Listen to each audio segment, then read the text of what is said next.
Hello everyone, this is Mona Lisa. Welcome to our channel. In today's class, we'll discuss the in-text questions of pages 218 and 220 of electricity, which is the chapter number 12 of your NCERT textbook. अगर आपने previous in-text questions अभी तक नहीं देखा है, उसका link आपको description पर मिल जाएगा. आई सजेस्ट कि आप वो एक बार जरूर देखें. तो चलिए शुरू करते हैं पेज 218 के in-text क्वेश्चन नंबर 1 से. Which is that why does the cord of an electric heater not glow while the heating element does. पहले तो कॉर्ड का मतलब होता है वायर और केबल. क्वेश्चन में पूछा गया है कि इलेक्ट्रिक हीटर के जो वायर होती हैं वो ग्लो नहीं करती, जबकि हीटर के अंदर के जो एलिमेंट होती हैं वो ग्लो करती हैं. ऐसा क्यों होता है? You can see in the picture here कि कॉर्ड ग्लो नहीं कर रहा है बट एलिमेंट्स ग्लो कर रहे हैं. What is the answer here? The heating element of an electric heater is made of an alloy such as nichrome, which has high resistance. When current passed through it, large amount of heat is produced and it becomes red hot and glows. On the other hand, cord made up of copper, which has very low resistance, hence it does not glow due to negligible heat is produced in it by passing the same current. इसका मतलब है electric heater में जो element लगा हुआ है वो alloy से बना हुआ होता है. अगर आपको याद हो, मैंने बोला था कि अलॉयज क्या है? अलॉयज होते हैं मेड अप ऑफ 2 और मोर मेटल्स और a metal and a non metal, जिसका रेजिस्टेंस है बहुत ज़्यादा. अगर रेजिस्टेंस ज़्यादा, हमने पढ़ा हुआ था, अगर रेजिस्टेंस ज़्यादा होने से होता क्या है? ये करंट को आने से रोकेगा. अगर करंट रुक कर आता है तो होगा क्या? उसमें हीट प्रोड्यूस होगा. ठीक है, जिसको हम बोलते हैं heating effect of electric current और जूल्स लॉ ऑफ हीटिंग. उसका फॉर्मूला भी है.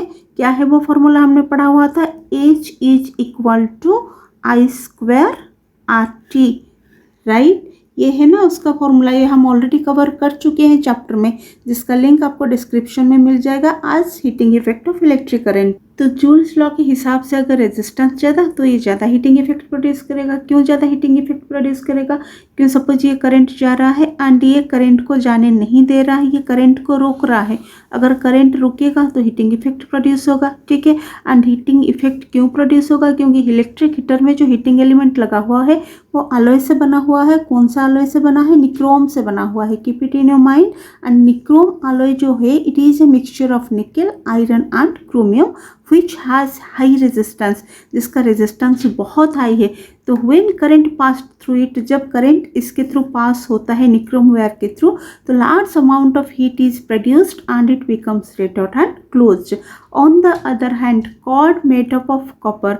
कॉर्ड जो है वो कॉपर से बना हुआ होता है and we know copper is a good conductor of electricity. Good conductor means resistance low. Resistance low का मतलब करंट बहुत अच्छे से फ्लो करेगा एंड नेग्लिजिबल हीट प्रोड्यूस होंगे, जो कि होंगे ना के बराबर, इसलिए कॉर्ड्स ग्लो नहीं करते. Hence, it does not glow due to negligible heat is produced in it by passing the same current. अब करंट तो दोनों में सेम ही पास होगा, चाहे वो कॉर्ड हो चाहे वो हीटिंग एलिमेंट हो, बट कॉर्ड ग्लोज नहीं करेगा क्योंकि ये कॉपर से बना हुआ है एंड जिसका रेजिस्टेंस है बहुत लो. बट हीटिंग एलिमेंट ग्लो करेगा क्योंकि ये अलॉय से बना हुआ होता है जिसका रेजिस्टेंस है बहुत high. Right, so this is the answer for question number 1. अब करते हैं question number 2. Compute the heat generated while transferring 96,000 coulomb of charge in 1 hour through a potential difference of 50 volt. हमें पूछा गया है heat we have to find out, and heat का formula हमने just before discussion किया था, that is H is equal to I square RT. Right, पहले हम देख लेते हैं कि हमारे पास गिवन में क्या क्या है एज पर आवर क्वेश्चन. तो गिवन में हमें दे रखा है कूलम 96,000 कूलम. इसका मतलब Q हमारे पास गिवन है 96,000 कूलम एंड टाइम दे रखा है that is 1 hour. T is equal to 1 hour. अगर हम इसको सेकेंड में कन्वर्ट करना चाहें so that is 60 into 60 is equal to 3600 second. And potential difference दे रखा है V is equal to 50 volt. Right, and हमें फाइंड आउट करना है H is equal to I square RT. अच्छा, अगर हम इसका फॉर्मूला देखेंगे तो फॉर्मूला के हिसाब से तो हमारे पास करंट है नहीं, रेजिस्टेंस है नहीं, सिर्फ एंड सिर्फ टाइम अवेलेबल है. तो पहले हमें I फाइंड आउट करना होगा एंड रेजिस्टेंस फाइंड आउट करना होगा, उसके बाद ही हम हीट को फाइंड आउट कर सकते हैं, राइट। तो पहले हम निकालते हैं करेंट। तो करेंट का फॉर्मूला हमने पहले ही चैप्टर में पढ़ रखा है, that is I is equal to Q/T, that is charge open में टाइम, एंड दोनों ही हमारे पास गिवन है। Q दे रखा है हमको 96,000 कूलम एंड T दे रखा है 3600 सेकेंड। इसको अगर हम सिंप्लीफाई करना चाहिए, दोनों जीरोस कट हो जाएंगे एंड ये 2 से कट हो जाएंगे, that is 480 divided by 18। Again अगर सिंप्लीफाई करें so it will B 240 divided by 9 and after calculating it will B 26.67 ampere. And ampere क्या है? It is the SI unit of current, ठीक है। एंड I यहाँ पर हमारे पास फाइंड आउट हो गया। अब हमें निकालना है रेजिस्टेंस। अच्छा, रेजिस्टेंस के लिए हमें चाहिए क्या होगा? हमारे पास करंट भी अवेलेबल है एंड पोटेंशियल डिफरेंस भी अवेलेबल है एंड रेजिस्टेंस को हम इजीली फाइंड आउट कर सकते हैं। ये तीनों का फॉर्मूला हमने पहले ही पढ़ रखा है, that is Ohm's law. Ohm's law क्या कहता है? V is equal to IR, right. हमारे पास पोटेंशियल डिफरेंस भी है एंड करंट हमने फाइंड आउट कर रखा है। सो R कितना हो जाएगा? V/I। वैल्यूज पुट कर लेते हैं। पोटेंशियल डिफरेंस है हमारे पास 50, I हमने जस्ट पेपर फाइंड आउट किया है, दैट इज 26.67, राइट। अगर इसको हम सिंप्लीफाई करना चाहिए, दैट इज 50 2667 में ये हो जाएगा 100 एंड अगर ये ऊपर चला जाएगा it is 50 into 100 divided by 2667, it will be 5000 divided by 2667. After calculating we will get 1.87 ohm and ohm है क्या? It is the SI unit of resistance, right। अब हमारे पास करंट भी है, रेजिस्टेंस भी है, तो वैल्यूज पुट कर लेते हैं ये फॉर्मूला में। H is equal to I²RT। So H is equal to current हमने कितना फाइंड आउट किया है? 26.67 स्क्वायर इंटू R कितना अभी फाइंड आउट किया है? 1.87 इंटू टाइम हमारे पास ऑलरेडी गिवन है पहले से, that is 3600। So H is equal to, इसको अगर हम ओपन अप करते हैं 2667 इंटू 2667 में कितना हो जाएगा? 100 इंटू 100, राइट। हमने पॉइंट हटा लिया यहाँ पर। अगेन ये 187/100 हो जाएगा, इट इज़ 3600, राइट। एंड ये 2 zeros यहाँ पर कट हो जाते हैं। अगेन अगर हम सिंप्लीफाई करना चाहें, ये 2 से कट हो जाएगा 50, this is 18, again this is 25, again this is 9, right. तो हीट आ जाएगा हमारे पास 2667 इंटू 2667 इंटू ऊपर में आ गया 187 again into 9 divided by 100 into 25, right. So it is after calculating हो जाएगा 4788397 जूल एंड जूल क्या है? This is the SI unit of heat. Come to question number 3, which says that an electric iron of resistance 20 ohm takes a current of 5 ampere. Calculate the heat developed in 30 seconds. Again यहाँ पर heat हमें find out करना होगा, जिसका formula होगा H is equal to I²RT। पहले देख लेते हैं कि गिवन में हमारे पास है क्या। हमें रेजिस्टेंस दे रखा है 20 ओम एंड करंट दे रखा है I, that is 5 ampere and time भी दे रखा है हमें 30 second. So nothing we have to find out, हमें सिर्फ वैल्यूज पुट करना होगा फॉर्मूला में एंड फॉर्मूला है क्या? H is equal to I²RT, right.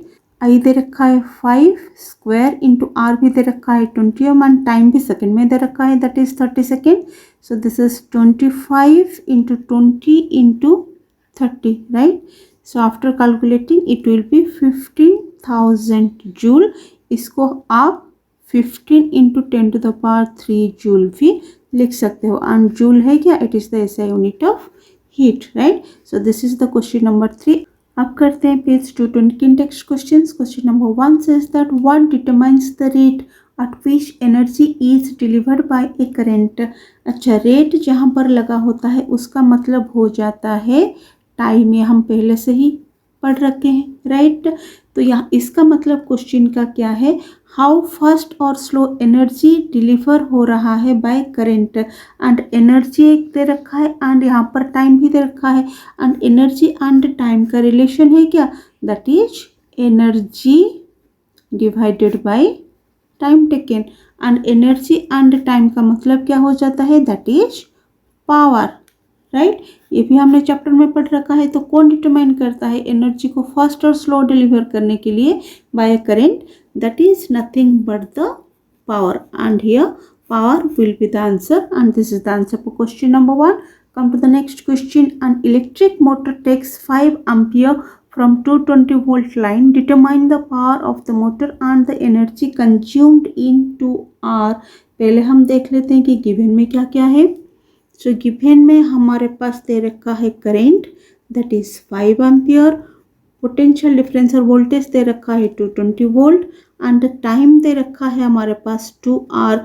अगर हम आवर को ऐसे ही रहने दें तब भी ठीक, अदरवाइज अगर हम इसको सेकेंड में कन्वर्ट कर लें सो 2 × 3600 हो जाएगा, दैट इज 7200 सेकेंड, राइट. आज पर आवर क्वेश्चन हमें फाइंड आउट क्या करना होगा? Determine the power and the energy.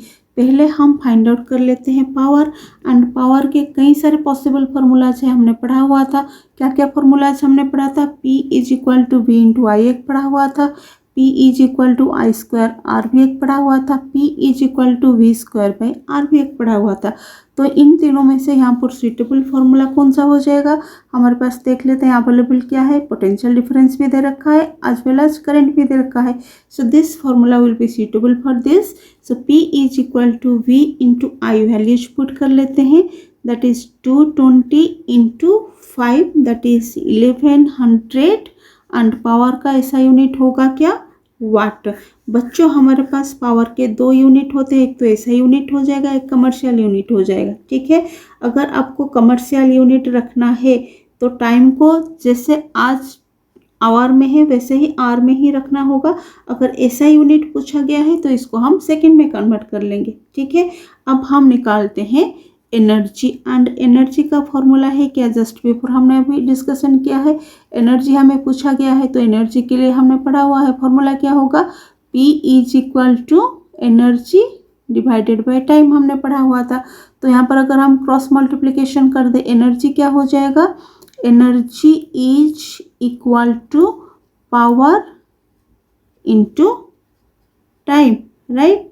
So power हमने अभी फाइंड आउट किया है दैट इज 1100, एंड टाइम हमारे पास दे रखा है 2 आवर, ठीक है. एंड ये 1100 watt and this is 2 hour. So it is 2200 watt hour. तो ये हो गया हमारे पास commercial unit, and commercial unit के लिए इसका यूनिट होता क्या है? सिंपली हम लगते हैं किलोवाट आवर में, एंड वाट आवर को अगर हम किलोवाट आवर में कन्वर्ट करेंगे 2200, ये हो जाएगा 2.2 किलोवाट आवर, ठीक है. And this is the commercial unit of energy. क्या है? Commercial unit of energy, right. But अगर हमें ऐसा यूनिट पूछा है तो हमें फाइंड आउट क्या करना होगा? टाइम को हमें कन्वर्ट करना होगा पहले सेकेंड में, जो मैंने पहले ही कर रखा है दैट इज 7200 सेकेंड. तो यहाँ पर भी हम एनर्जी फाइंड आउट कर सकते हैं, ठीक है. तो एनर्जी हो जाएगा power into time, values put कर लेते हैं. 1100 इंटू टाइम हो जाएगा 7200 seconds, right. So after calculating this will be 7920000 joule. ये this will be the answer और SI unit of the energy, right. अगर हम इसको और सिंप्लीफाई करें दैट इज 7.92 × 10⁶ जूल हो जाएगा. ये भी आप लिख सकते हो, ये भी आप लिख सकते हो, दोनों आंसर आपके करेक्ट हो जाएंगे, इसमें कोई प्रॉब्लम नहीं है. यहाँ पर हमने एनर्जी के 2 यूनिट्स निकाले हैं. ये हो गया हमारे पास कमर्शियल यूनिट एंड ये हो गया हमारे पास SI unit, right. This is the SI unit of energy and this is the commercial unit of energy, commercial unit. तो आई थिंक आपको समझ में आ गया होगा. अगर कमर्शियल यूनिट हमें फाइंड आउट करना है सो किलोवाट आवर में हमें कन्वर्ट करना होगा, और किलोवाट आवर में फाइंड आउट करना होगा. अगर ऐसा यूनिट पूछा होगा तो हमें जूल में कन्वर्ट करना होगा और जूल में फाइंड आउट करना होगा, right. So this is the answer for question number 2. That's all about this video. If you like my content please to like, share and subscribe to my channel. See you in the next class. Thanks for watching this video.